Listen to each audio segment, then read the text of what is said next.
तो बर्तमान बड़ खबर पाणीपाग को नहीं पुणी आसुची बड़ सूचना नुआ अपडेट 10 जिला को घन कुहुड़ी नहीं येलो वार्निंग 50 रु 200 मीटर दूरता पर्यंत देखा नहीं रास्ता सेपटे 27 रु पुणी पश्चिमा छड़ नहीं सूचना आउ एपटे 23 रु बढ़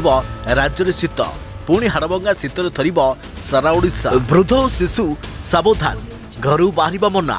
येलो वार्निंग जारी कला पाणीपाग विभाग। हेलो फ्रेंड्स मु शक्ति आप देखुंत नरसिम्हा क्रिएशंस पेज तेज यहाँ संपूर्ण डिटेल्स इनफॉरमेशन जाना ता पूर्व वीडियो को लाइक करूँ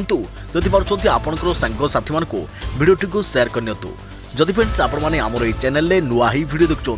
पूर्व केबे भी सब्सक्राइब करना तेज निहाती चैनल को सब्सक्राइब करने सहित पाखे आसुवा बेल आइकन को बजाय रखि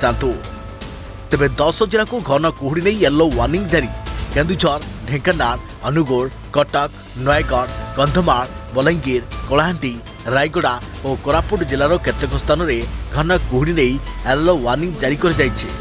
जिले में 50 रु 200 मीटर दूरता पर्यंत देखा नहीं तेज से जिले में येलो वार्निंग जारी करिछि भुवनेश्वर आंचलिक पाणीपाग केन्द्र गुरुचा बलय प्रभाव में एसबू अंचल में घन कुहुड़ी देखा तेज आज सकाळु भुवनेश्वर समेत आखपाख अंचल में घन कुहुड़ी जो लोके गाड़ी चलाचल में ना असुविधार सम्मुखीन होती सेपटे 23 तारिख ठारू हाड़भंगा जाड़ हेब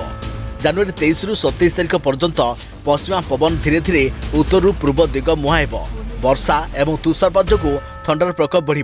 जनवरी 23 तारिख में दिल्ली एनसीआर समेत उत्तर भारत में भयंकर जाड़ हेब तेबे विशेषकर समतल अंचल में यार प्रभाव अधिक जम्मू काश्मीर और हिमाचल प्रदेश और उत्तराखंड में प्रबल बरफपात वर्षा होबार संभावना रही